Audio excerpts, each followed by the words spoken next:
Chapitre 5. Conscience involontaire et inconscient. Étudier le rêve permet de reposer l'épineuse question de la conscience. Qu'est-ce qu'être conscient? Existe-t-il différentes formes de conscience?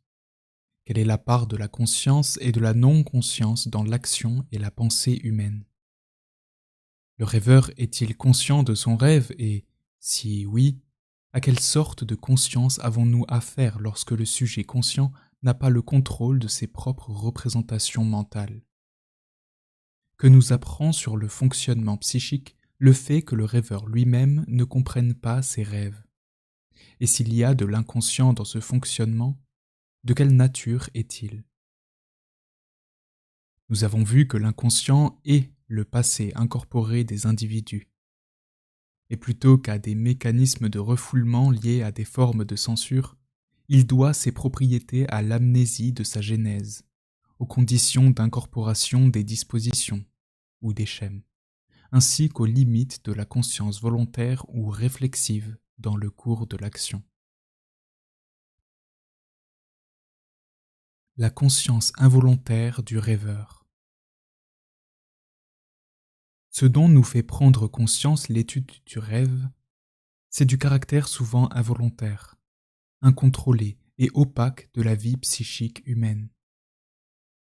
Avant d'en venir à la question de l'inconscient freudien, indissociable de celle du refoulement et de la censure, il faut s'arrêter sur le fait que les êtres humains peuvent être à la fois conscients et dans l'illusion de ce qu'ils font, qu'ils peuvent être aussi conscients et sans contrôle sur la nature de leur flux de conscience, et qu'ils sont le plus souvent conscients sans savoir ce qui détermine les produits de leur conscience et en ignorant à peu près tout des opérations cognitives qu'ils mettent en œuvre. À partir de ce que nous révèle l'étude psychologique des faits de conscience et de non-conscience, et tout particulièrement l'étude des rêves, la classique question sociologique du sens que les acteurs donnent à leur action apparaît particulièrement naïve.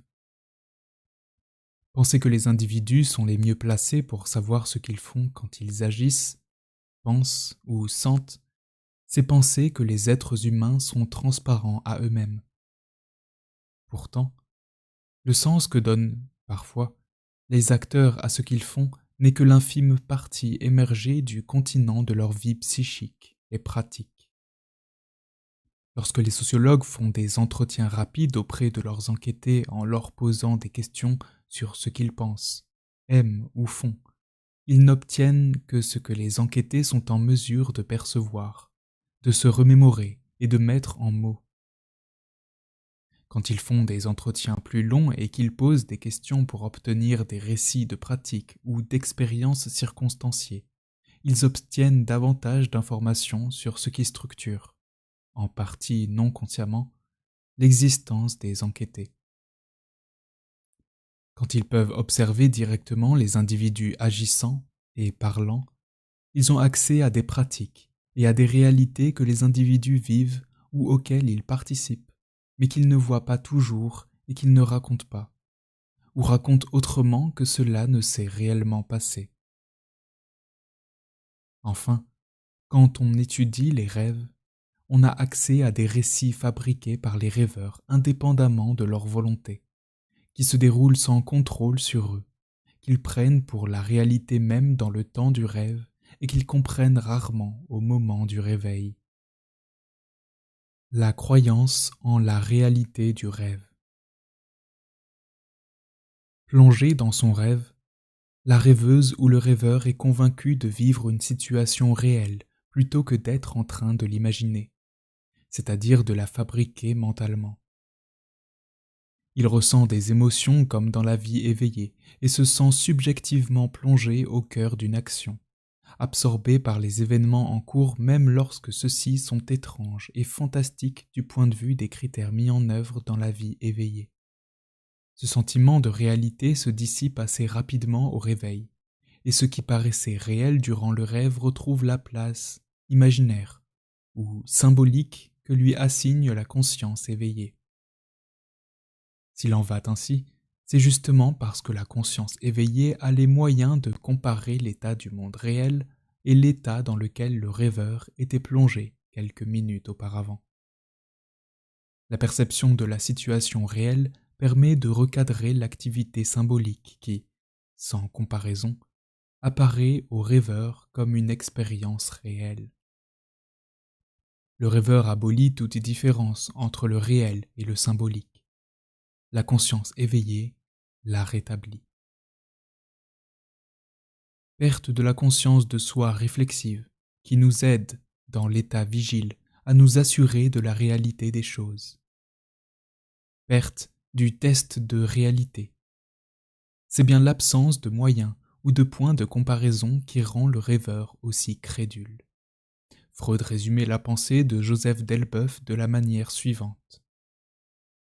Nous accordons aux images de rêve la croyance de réalité parce que nous n'avons pas dans le sommeil d'autres impressions auxquelles les comparer, parce que nous sommes détachés du monde extérieur. Et Yves Delage réaffirmait ce même point de vue.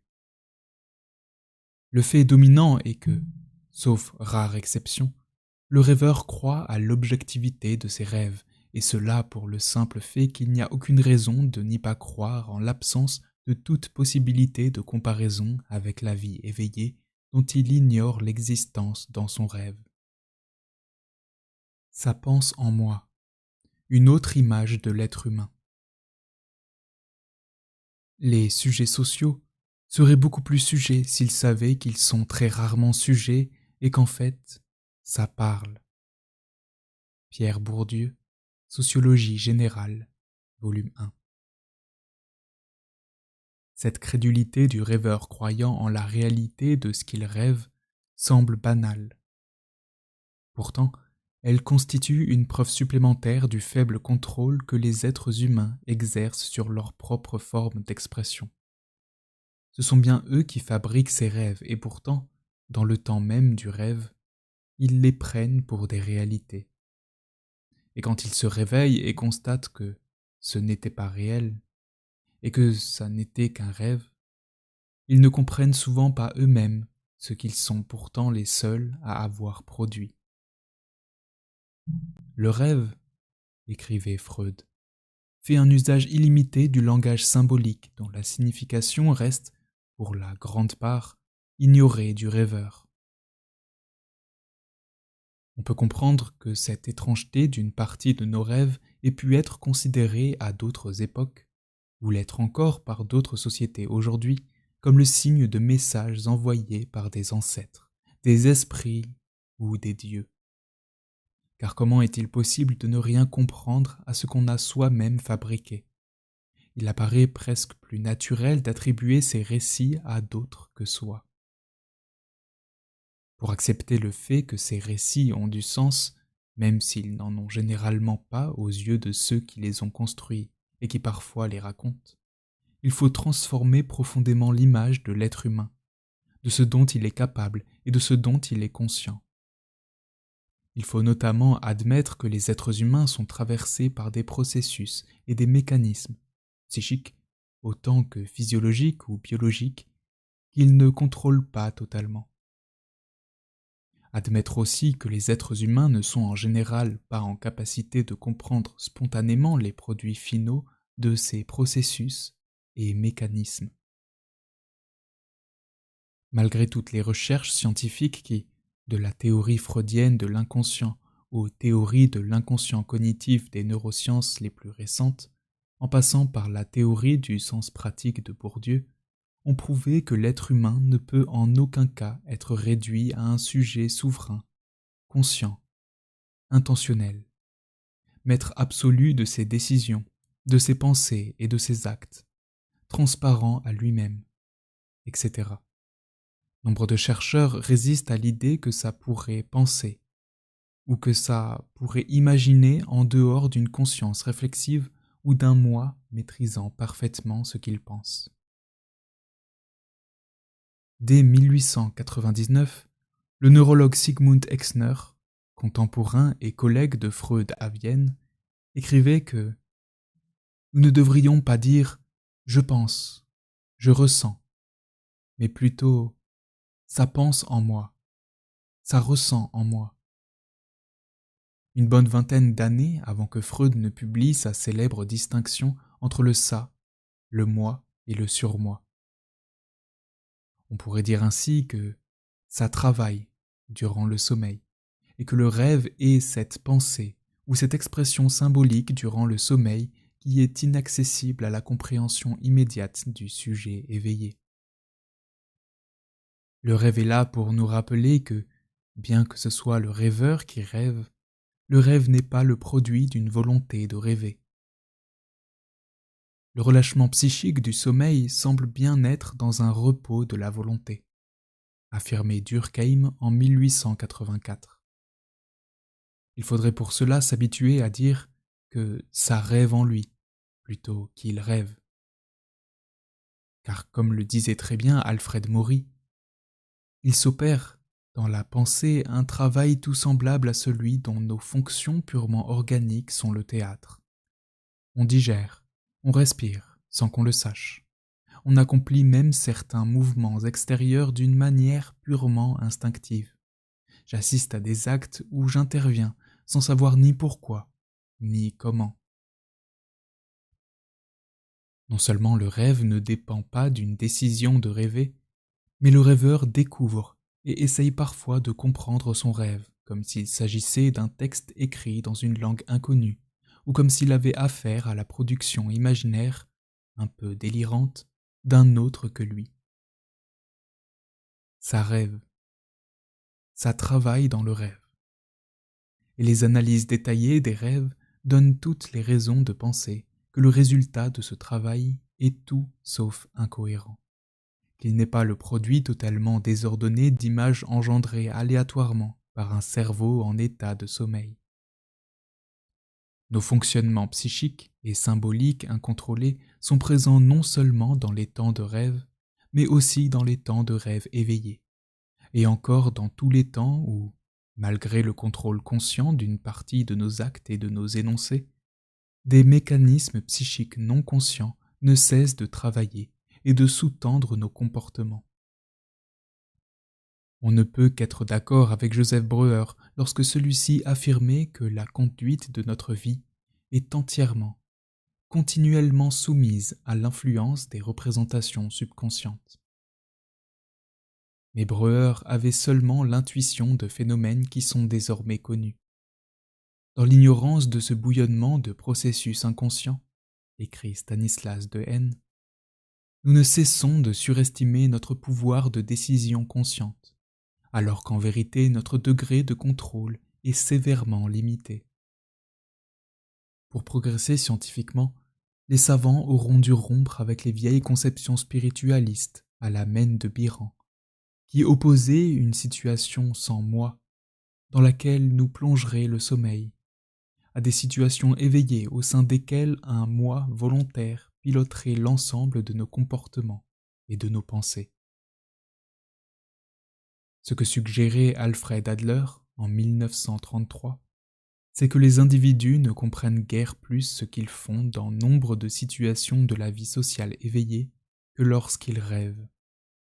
Ils agissent de manière tout à fait cohérente, mais cette cohérence est guidée par un savoir qu'on pourrait dire pratique, autrement dit par des dispositions, sans qu'elles soient immédiatement accessibles à sa compréhension. Comment se fait-il que personne ne comprend ses rêves, que personne n'y prête attention et que généralement on les oublie? L'homme sait plus qu'il ne comprend.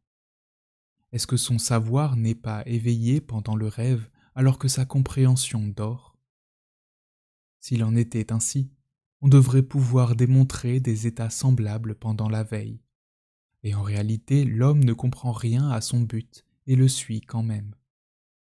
Il ne comprend rien à son style de vie et il y est constamment attaché. Et si, placé devant un problème, son style de vie l'oriente dans une certaine voie, vers un banquet, vers une entreprise prometteuse, alors paraissent toujours des idées et des images pour lui rendre cette voie agréable, sans qu'elle soit toujours visiblement reliée au but poursuivi. Si un homme est très mécontent de sa femme, alors une autre lui paraît souvent beaucoup plus désirable sans qu'il se rende compte de cette relation, et encore moins de son accusation ou de sa vengeance. Ce n'est que considéré en rapport avec son style de vie et le problème présent que son savoir des choses qui le touchent de très près devient compréhension. Si le rêveur lui-même ne sait pas exactement de quoi il a rêvé quand il se réveille et que la pensée vigile reprend ses droits, si ces fulgurances nocturnes ne sont pas accessibles à sa compréhension immédiate, cela n'est au fond pas plus surprenant que le fait pour l'enfant de mettre en scène dans ses jeux des situations problématiques de son existence, sans savoir exactement ce qu'il est en train de raconter en jouant. Une fois réveillé, le rêveur se sent souvent étranger à son propre rêve. Il s'en étonne comme s'il n'en était pas lui-même le producteur. Comme l'écrivait Wittgenstein, l'homme possède la faculté de construire des langages, par lesquels chaque sens se peut exprimer, sans avoir nulle notion ni de la manière dont chaque mot signifie, ni de ce qu'il signifie, de même que l'on parle sans savoir comment sont émis les sons particuliers de la parole. Ces premières réflexions sur le caractère fréquemment involontaire de notre activité psychique et des limites de la conscience réflexive nous poussent à aller plus loin encore dans l'examen de cette question. Inconscience ou conscience involontaire. Freud affirmait que la psychanalyse nie énergiquement l'assimilation du psychique au conscient. Non, la conscience ne constitue pas l'essence du psychisme. Elle n'en est qu'une qualité et une qualité inconstante, bien plus souvent absente que présente. La façon dont Freud s'exprime pourrait laisser penser que le rêve n'est pas une activité consciente.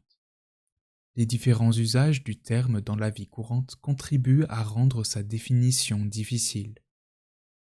Ne dit-on pas d'une personne évanouie qu'elle n'est pas consciente, et même qu'elle a perdu conscience ou connaissance?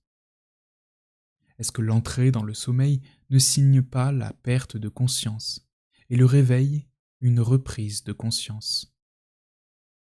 Pourtant, les souvenirs du rêve au réveil prouvent que le rêveur avait bien conscience de ce dont il a rêvé. S'il rêvait vraiment à son insu, non consciemment, cela rendrait l'accès au rêve totalement inaccessible, et nous ne pourrions pas même nommer ce dont nous serions totalement ignorants. Certains chercheurs en neurosciences, tels que Lionel Nakache et Stanislas Dehaene, ont raison d'évoquer le critère de rapportabilité pour définir le caractère conscient ou non d'une activité psychique. Ce que je ne perçois pas et ce dont je ne peux donc parler est non conscient. Mais ce que je perçois et dont je peux parler est forcément conscient. Quand nous rêvons, dit Donald J. de Garcia, nous sommes tout à fait conscients de contenus visuels, auditifs, tactiles ou kinesthésiques, et émotionnels, ainsi que de pensées, à la fois cognitives et métacognitives, et à un moindre degré d'odeur, de goût et de douleur. En ce qui concerne les perceptions sensorielles durant des rêves, ce sont probablement des hallucinations, mais ce sont tout de même des expériences conscientes. Le rêveur est donc bien conscient et peut, de ce fait, se rappeler ce qu'il a rêvé, mais il est conscient d'une façon particulière. Que le rêveur soit conscient ne signifie pas qu'il sache qu'il est en train de rêver, que le rêve soit intentionnellement fabriqué, qu'il soit le produit d'une quelconque volonté, que ses motivations ou déterminations soient connues du rêveur, que ses scénarios en soient contrôlés, que les procédés par lesquels il se fabrique soient conscients et que le rêveur sache précisément, en se réveillant, ce que veut dire son rêve. Le rêveur n'est pas du tout conscient de tout le processus et de tous les mécanismes qui le conduisent à rêver de ce dont il rêve. Mais il est totalement conscient de son rêve, et le vit même comme s'il était éveillé. Il faut donc établir des différences entre 4 grandes situations en rapport à la conscience. 1. On peut être conscient sans être intentionnellement aux commandes du flux de conscience ou de l'enchaînement de ses actes. C'est le cas du rêve éveillé et de toutes sortes d'hallucinations ou de délires, mais aussi de tous les actes routiniers de la vie ordinaire éveillée que nous accomplissons souvent en pilote automatique. Nos rêves sont des formes d'expression dont nous avons bien conscience, dont nous pouvons nous souvenir et que nous pouvons raconter au réveil, mais dont nous ne maîtrisons pas volontairement la production. Nous rêvons, cela se passe en nous et nous le constatons, de même que certaines choses nous touchent et que nos larmes en sont le signe. Mais nous ne contrôlons pas tous ces processus qui nous traversent en fonction de ce que nous avons vécu et des situations présentes dans lesquelles nous nous trouvons. Selon que nous jouons, interagissons dans une tâche pratique, écrivons, rêvons, délirons, etc.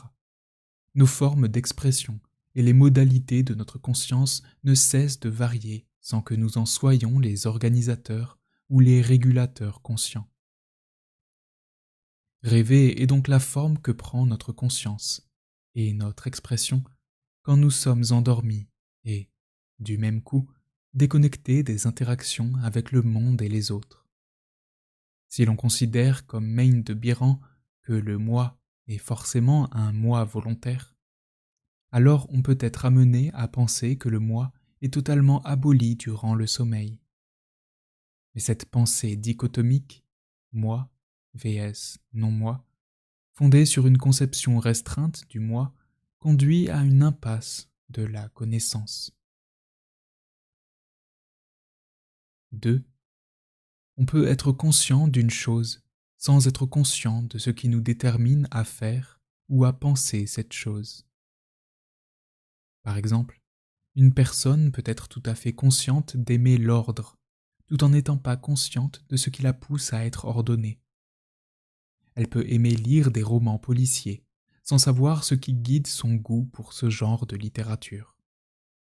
Cette non-conscience des causes est la situation la plus fréquente dans la vie éveillée comme dans les moments de sommeil. Comme disait Spinoza, les hommes se trompent quand ils se croient libres, car cette opinion consiste en cela seul qu'ils sont conscients de leurs actions et ignorants des causes qui les déterminent. Leur idée de la liberté consiste donc en ceci qu'ils ne connaissent aucune cause à leur action. Ils disent certes que les actions humaines dépendent de la volonté, mais ce sont là des mots et ils n'ont aucune idée qui leur corresponde. Nos actions peuvent être à la fois conscientes à un certain niveau et portées ou guidées par des forces non conscientes, de même qu'accomplies selon des modalités non conscientes. Il n'y a pas une seule action, ni une seule pensée qui n'engage des expériences du passé incorporées sous la forme de schèmes et dont nous n'avons pas conscience. 3. On peut aussi percevoir des choses sans être conscient que nous les avons perçues, mais tout en tirant les conséquences pratiques de ce que nous avons perçu, comme dans le cas de la perception subliminale d'images utilisées par des chercheurs dans certains tests. Les preuves neuroscientifiques de l'existence de perceptions inconscientes résident dans le fait de pouvoir mesurer les effets de ces perceptions sur les comportements du sujet, qui n'a subjectivement pas l'impression d'avoir perçu quoi que ce soit. Par exemple, des personnes atteintes d'un scotum cortical ne voient pas consciemment un point lumineux, mais quand on leur demande de regarder dans la direction du point lumineux, même si elles ont l'impression de répondre n'importe quoi, elles dirigent leur regard dans la bonne direction. Plus ordinairement, on peut observer ce que les chercheurs ont appelé l'effet cocktail. Tout le monde peut constater que la conversation dans une salle bondée de monde et bruyante donne l'impression aux personnes présentes qu'en dehors de leurs échanges langagiers, tout n'est que brouhaha ou bruit de fond insignifiant. Pourtant, si le prénom de l'une d'entre elles est soudain prononcé par quelqu'un dans la salle, cela retient son attention, et elle va alors l'entendre. Cela signifie qu'elle percevait sans savoir qu'elle percevait, et que son système perceptif sélectif lui permettait de mettre en fond sonore ce qui se disait tout autour d'elle, pour lui permettre de se concentrer sur la conversation, mais que le même système perceptif peut faire revenir un mot au premier plan, provoquant la rupture de conversation et attirant son attention sur d'autres conversations. De même, dans la vie des jeunes parents, on sait aussi que les pleurs nocturnes, même faibles, d'un enfant réveillent ses parents, tandis que des bruits sans signification ou ne signalant aucun danger particulier pourront les laisser dormir. On peut rapprocher ce genre de perception des petites perceptions de Leibniz, qu'Ellenberg considère dans son Histoire de la découverte de l'inconscient comme le premier théoricien de l'inconscient. Ces perceptions sont celles qui se situent en deçà du seuil de conscience ou d'attention, tout en jouant un rôle important dans notre vie mentale. Nous percevons des choses sans y prêter attention, qui peuvent tout de même influencer sur notre action ou notre pensée. Par exemple, quand nous parlons plus fort à cause d'un bruit dont nous avons pris l'habitude et auquel nous ne faisons plus attention. Tous ces cas constituent des preuves de processus cognitifs inconscients. Les résultats des travaux neuroscientifiques concernant les calculs probabilistes continus non conscients effectués par le cerveau pour percevoir et interpréter le monde environnant devraient en toute logique, si les résultats scientifiques circulaient d'un univers disciplinaire à l'autre, avoir des conséquences majeures en matière d'étude des processus de socialisation. Cela signifie qu'une grande partie de ce qui informe le cerveau dépend globalement d'un environnement vécu, perçu, interprété, et pas seulement d'actions éducatives expresses ou d'interactions intentionnellement tournées dans un but éducatif. La reconstitution des conditions objectives de vie est de ce fait fondamentale. Elle permet de saisir l'arrière-plan objectif qui est progressivement intériorisé non consciemment par l'enfant. Les actes conscients d'éducation, les actions expresses de socialisation ne sont que la toute petite partie émergée de l'iceberg. L'exemple de la parole soudainement entendue lors d'un cocktail, alors que toutes les conversations environnantes semblaient être un simple brouhaha, informe et imperceptible, montre que si nous n'avons pas toujours conscience de ce qui se passe autour de nous, notre cerveau poursuit pourtant bien le travail incessant de captation et de tri des informations sonores, visuelles, olfactives, etc., qui sont laissées non conscientes jusqu'à ce que le cerveau repère une information pertinente.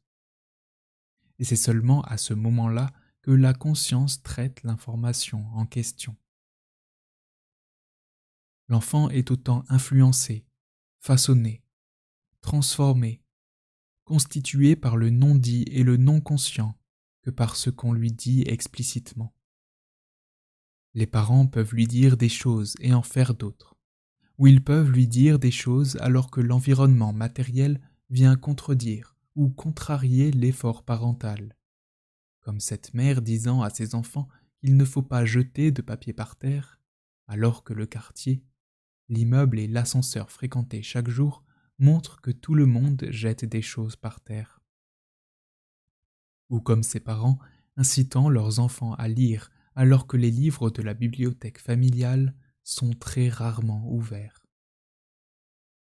L'idée selon laquelle les enfants seraient des éponges capables de sentir des choses que les adultes sont persuadés de mettre sous le boisseau n'est pas dénuée de pertinence. Car les adultes se trahissent leurs problèmes ou leurs situations de mille manières, par leurs mimiques, leurs intonations, leurs silences, leurs gestes, leur comportement ou leur absence de réaction. Et leur environnement matériel parlent aussi pour eux, même lorsqu'ils gardent le silence. 4. Il y a enfin toutes les opérations psychiques effectuées par le rêveur sans le savoir, et que l'analyste du rêve est amené progressivement à déduire du matériau onirique conjugué aux associations libres obtenues lors de la cure analytique. Ce sont, entre autres, les opérations de symbolisation, de métaphorisation, de condensation, de déplacement ou de substitution qui reposent toutes sur des analogies pratiques. On est alors assez près de ces pensées imperceptibles dont parlait Pierre Nicole en 1715 dans son traité de la grâce générale. Avec une telle expression, on a affaire à une véritable hérésie d'un point de vue cartésien. Pour Descartes, une pensée ne peut, par définition, qu'être perçue. Elle est indissociablement pensée qu'elle est une pensée. Mais Nicole soutient, à juste titre, que l'imperceptibilité de certaines pensées est liée à un manque d'attention. Et tout bien considéré, c'est la thèse cartésienne qui apparaît périlleuse, car penser est une action comme une autre et ne peut jamais s'accompagner en permanence d'une conscience réflexive sur elle-même.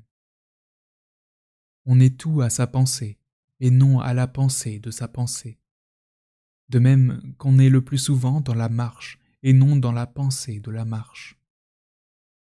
Ces 4 cas de figure sont un véritable défi à la pensée cartésienne du sujet. Ils montrent que nous ne pouvons pas être conscients de tout, que nous pouvons être conscients sans être intentionnels ou réfléchis, et que nous pouvons percevoir des réalités en tenant objectivement compte dans nos actions, mais sans y prêter attention. Le sujet est le siège de processus psychiques et de perceptions non conscients, ou conscients mais non intentionnels. Rien à voir avec la conscience réfléchissante, toute puissante d'un sujet souverain conscient de soi et du monde. Freud avait raison de rappeler la résistance des philosophes à l'idée d'une pensée qui serait inconsciente. On se heurtait bien sûr sur ce point à la contradiction des philosophes, pour qui conscient et psychique étaient identiques, et qui assuraient qu'il ne pouvait se représenter une chose aussi monstrueuse que le psychique inconscient. Non seulement le psychique ne pouvait être que conscient dans l'esprit de nombre de philosophes, mais la conscience ne pouvait qu'être réflexive. Et quand, au XIXe siècle, l'idée d'un inconscient commença à s'imposer en Occident, on considéra la partie inconsciente de nos pensées comme la partie sauvage, stupide, inférieure. Rêver est une modalité de la conscience, mais n'est ni conscience de rêver. Le rêveur a plutôt tendance à croire qu'il vit réellement les choses dont il rêve, ni conscience des déterminants passés et présents de son rêve, ni maîtrise consciente du flux de conscience onirique, ni conscience des opérations, analogiques, de pensée engagées dans l'acte de rêver. Le rêveur, comme le rêveur éveillé, est tout à ce qu'il rêve. Il est donc bien conscient des images qu'il voit dans son rêve ou sa rêverie. Il n'est toutefois pas conscient de ce qui se passe autour de lui pendant qu'il dort et se croit ailleurs que là où il est. Il n'est pas davantage conscient de ce qu'il est en train de faire au moment où il rêve, convaincu qu'il vit une expérience réelle, ni même de ce qui le pousse à rêver de ce dont il rêve. La conscience est toujours conscience de quelque chose et pas de tout. Elle n'est jamais une propriété constante, mais est toujours temporaire. Et elle repose aussi sur des motivations ou des causes dont le principal intéressé n'est le plus souvent pas conscient. Pour toutes ces raisons, plutôt que de charger le terme de conscience en lui adjoignant des propriétés qu'elle n'a pas toujours, il faudrait toujours distinguer conscience, éveil, attention ou vigilance, intentionnalité, volonté, contrôle, maîtrise et réflexivité. Par exemple, résoudre un problème mathématique complexe suppose d'être éveillé, d'avoir l'intention ou la volonté de le faire. On ne résout pas un problème complexe par inadvertance. De porter attention à ce qu'on est en train de faire et de contrôler ce qu'on fait, même si le problème peut continuer à travailler dans des moments où l'on n'est pas censé être en train d'y travailler, durant les temps de sommeil, de loisirs, d'activités pratiques, etc. Impossible toutefois de résoudre précisément un problème mathématique en dormant. La rêverie éveillée peut être plus ou moins volontairement dirigée, suppose par nature d'être éveillée en se déconnectant temporairement de l'environnement immédiat et de ses sollicitations potentielles. Enfin, le rêve ne s'effectue que durant le sommeil, n'est que très exceptionnellement dirigé, ne peut être contrôlé et maîtrisé tout en happant toute l'attention du rêveur qui vit son rêve comme s'il était réel, ce qui signifie une relative perte de conscience de l'entourage immédiat et du statut véritable des images vues. L'inconscient sans refoulement. Il existe un niveau de culture sous-jacent, caché et très structuré, un ensemble de règles de comportement et de pensées non dites, implicites, qui contrôle tout ce que nous faisons. Cette grammaire culturelle cachée détermine la manière dont les individus perçoivent leur environnement, définissent leurs valeurs et établissent leurs cadences et leurs rythmes de vie fondamentaux. Nous sommes, pour la plupart, totalement inconscients ou seulement superficiellement conscients de ce processus. Edward T. Hall, La danse de la vie, temps culturel, temps vécu. L'ensemble des réflexions précédentes nous permet d'aborder la grande question de l'inconscient freudien. Pour Freud, l'inconscient se compose essentiellement d'expériences indicibles, inavouables. Il est le produit d'un refoulement, du sexuel infantile. Freud affirmait même que la théorie du refoulement est le pilier sur lequel repose l'édifice de la psychanalyse. Si la théorie du refoulement avait été un tel pilier, alors la psychanalyse se serait effondrée depuis bien longtemps. Bien heureusement pour elle, la psychanalyse est plus qu'une simple théorie du refoulement. Une théorie de l'inconscient refoulé est un point problématique du point de vue non seulement des neurosciences et de la psychologie cognitive, mais aussi de la sociologie dispositionnaliste, qui montre que le continent du non-conscient est composé de l'ensemble des expériences antérieures constitutives de l'individu, mais dont il ne peut en permanence garder le souvenir conscient.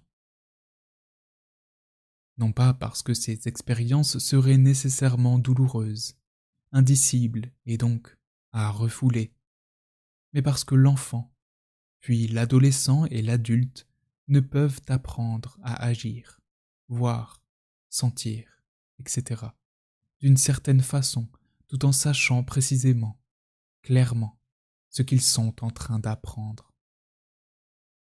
Il y a, comme disait Bourdieu, amnésie de la genèse. Nos expériences passées successives, depuis la naissance jusqu'au moment présent, sont constitutives de notre personnalité, de nos perceptions, appréciations, représentations et actions, sans que nous en soyons forcément conscients. L'individu ne tient pas ses expériences passées devant lui comme un avoir ou un acquis. Elles sont une part constitutive de lui-même qui détermine en partie, sans qu'il en soit conscient, ses représentations ou ses actes. Dans toute relation, l'individu engage des éléments inconscients. Il faudrait parler, de manière moins réifiante, d'éléments non conscients, de son passé qui se sont sédimentés sous la forme de manières de voir, de sentir et d'agir, bref, de dispositions ou de schèmes et de compétences générales ou spécifiques. L'inconscient, écrivait Bourdieu, n'est en effet que l'oubli de l'histoire que l'histoire elle-même produit en incorporant les structures objectives qu'elle produit dans ses quasi-natures que sont les habitus. Non seulement le caractère inconscient du passé incorporé est dû à l'amnésie de la genèse, c'est-à-dire à l'incapacité dans laquelle nous sommes de nous souvenir de ce qui nous a constitués, mais il est lié aussi au fait qu'une grande partie de ce que nous incorporons n'est ni explicite ni conscient. La psychologie cognitive montre par exemple que dans le domaine de la perception sensorielle et de l'emploi du langage, sont souvent utilisées des règles inconscientes, ne pouvant en partie jamais être conscientes, sans qu'elles soient pour autant refoulées. Par ailleurs, les enfants déduisent le plus souvent pratiquement des règles de comportement, plutôt qu'elles ne leur sont à proprement parler inculquées. Premièrement, les réactions parentales sont communiquées précocement et deuxièmement, elles le sont implicitement. La mère qui réagit avec de la dépression ou de l'asthme lorsque l'enfant s'éloigne, ou le père qui entre en fureur lorsque son fils le surpasse, communique implicitement une règle. Ne te sépare pas ou je souffre. Ne me surpasse pas ou j'entre en fureur.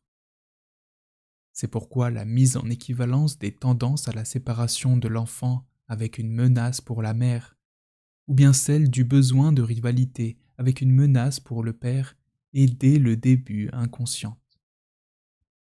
Elle ne le devient pas par refoulement, mais elle l'est par communication implicite, et elle le demeure parce qu'elle n'est pas explicitement, c'est-à-dire linguistiquement, encodée et communiquée. Et si l'enfant voulait ou pouvait l'expliciter, il serait vraisemblablement démenti verbalement par les parents. Car non seulement les enfants apprennent des situations qu'ils vivent avec leurs parents des types de comportements que personne ne leur a jamais explicités, mais ils apprennent souvent le contraire des règles communiquées verbalement, car les actions des parents parlent un langage clair. Par exemple, lorsqu'un comportement agressif de l'enfant est certes condamné verbalement, mais accueilli de façon averbale par des signes visibles de joie. Les enfants sont donc porteurs de schémas d'expérience, de schèmes interactionnels, affectifs, perceptifs, évaluatifs, etc., dont ils ignorent l'existence et qui n'ont été voulus consciemment par personne. Nul besoin de présupposer un mécanisme de refoulement d'une réalité qui serait taboue, gênante, perturbante ou traumatisante pour rendre raison de la non-conscience de ces schèmes. Mais lorsque des réalités taboues, gênantes, perturbantes ou traumatisantes sont enfouies, comme les autres, c'est-à-dire ni plus ni moins que les autres, dans l'inconscient des individus, elles provoquent des troubles dont il est difficile pour eux de se défaire. L'expérience la plus anodine n'est pas davantage accessible à la conscience que l'expérience la plus traumatisante. Le fait qu'elle soit inconsciente est seulement moins problématique pour celui ou celle qui en est porteur. Psychanalyste, Martin Dorn n'en remet pas moins en question l'idée d'un inconscient exclusivement constitué par toutes les expériences refoulées. Par exemple, si un bébé voit que chaque signe d'autonomie de sa part, par exemple s'éloigner de ses parents à quatre pattes, engendre des signes subtils ou nets de douleur parentale, il en conclura pratiquement, sans se le dire, qu'il doit mettre un frein à ses désirs d'autonomie. Il ressentira de l'angoisse ou de la colère lorsqu'il s'éloigne et, à long terme, il évitera de manifester de telles tendances sans savoir pourquoi il le fait. Nul refoulement dans cet inconscient dispositionnel-là qui se constitue par l'intériorisation de déductions pratiques. Il s'agit plutôt de ce que Dorn appelle un inconscient procédural. Le point principal qui m'importe dans ces développements est l'établissement de l'idée d'un inconscient procédural. Il y a un savoir inconscient qui détermine le comportement et le sentir dans des situations colorées émotionnellement, sans que ce savoir soit refoulé ou qu'il soit fait obstacle à son devenir conscient par une résistance. Je considère ce savoir procédural, ou bien ces heuristiques émotionnelles, comme la cause première de ce qui, ultérieurement, peut être élaboré ou reconstruit comme fantaisie inconsciente. Les enfants apprennent à un niveau procédural, c'est-à-dire inconsciemment, au cours de nombreux épisodes répétés, un certain nombre de savoirs interactionnels, mais ils ne savent pas qu'ils savent. Ils ne savent pas qu'ils ont appris ces choses, et, quand ils ont acquis la parole, ils sont bien incapables, sans aide extérieure, de verbaliser ces savoirs. Si un enfant de 8 mois refait sans cesse l'expérience que le fait de s'éloigner à quatre pattes aboutit à de la panique chez la mère, il développe alors des sentiments désagréables dans cette situation. Il limite son mouvement et automatise la limitation. Mais, à cet âge, il n'effectue encore aucune mise en équivalence symbolique de son s'éloigner avec une menace pour la mère, même si les réactions de la mère lorsqu'il s'éloigne à quatre pattes suggèrent la conclusion qu'elle se sent menacée. L'enfant de 8 mois ne pense pas « si je m'éloigne, je menace ma mère ». Ma mère se sent menacée, car il ne dispose pas encore du tout de concepts comme distance ou menace, ni non plus de ce fait de penser, où on trouve de tels concepts. Bien plutôt, il perçoit un affect de la mère et il règle son comportement en fonction de celui-ci. Il va chercher un compromis entre proximité et distance qui soit supportable pour les deux. L'heuristique émotionnelle ainsi développée de l'autonomie, l'imitation de l'éloignement peut être reconstruite ultérieurement comme règle formulable linguistiquement ou comme conviction, fantaisie inconsciente. Si je m'éloigne trop, je menace ma mère. Mais elle n'existe pas en tant que telle dans la tête du nourrisson. Elle y existe d'abord seulement sous forme de savoir interactionnel dépourvu d'expression heuristique et de formation de fantaisie. Ce sont des schèmes d'interaction et des schèmes affectifs qui sont les produits de déduction pratique et non des savoirs explicites verbalisables. La cause effective réside dans les expériences souvent répétées au cours de l'histoire de vie qui se sont déroulées de façon automatisée. Le patient se conduit comme s'il croyait, pensait, fantasiait que s'éloigner et menacer l'autre sont des équivalents. Mais il est probable qu'il ne croit cela qu'à un niveau procédural. Il agit et sent selon cette croyance, sans que celle-ci, en tant que telle, ait la forme d'une fantaisie formulée linguistiquement. Mais elle est bien formulable linguistiquement, et c'est précisément ce que l'analyste essaye de faire. Le fait même que Freud parle d'oubli du passé, qui s'expliquerait par un processus de refoulement, montre d'ailleurs qu'il se situe dans le registre des souvenirs, plutôt que du passé incorporé qui fait retour par réactivation, réactualisation, déclenchement de schèmes ou de dispositions dans des situations présentes, donnant l'impression que, s'il n'y avait pas refoulement, les patients pourraient se rappeler absolument toutes leurs expériences. Ils négligent l'existence d'autres modalités de réactivation du passé que le seul souvenir. Tout ce qui était oublié avait été d'une manière ou d'une autre pénible, que ce fût effrayant ou douloureux ou honteux, face aux exigences de la personnalité. Une idée s'imposait d'elle-même. C'est justement pour cette raison que cela avait été oublié, c'est-à-dire n'était pas resté conscient. Pour le rendre malgré tout à nouveau conscient, il fallait surmonter chez le malade quelque chose qui se cabrait. Il fallait y mettre du sien pour le presser et l'obliger. L'effort exigé de la part du médecin était d'une intensité variable suivant les cas. Il était proportionnel à la difficulté que présentait la chose à remémorer. La dépense d'énergie du médecin donnait manifestement la mesure d'une résistance chez le malade. Il suffisait maintenant de traduire en mots ce qu'on avait éprouvé soi-même, et l'on était en possession de la théorie du refoulement. Freud a été conscient de la différence entre l'inconscient, tel qu'il le définit, et d'autres formes d'inconscient constituées notamment de représentations latentes, qui ne sont pas conscientes sans pour autant être refoulées, et que la psychanalyse n'a pas vocation à mettre au jour. Mais en réduisant le plus souvent l'inconscient à ce qui est refoulé, la psychanalyse développe une vision morale ou politique du psychisme.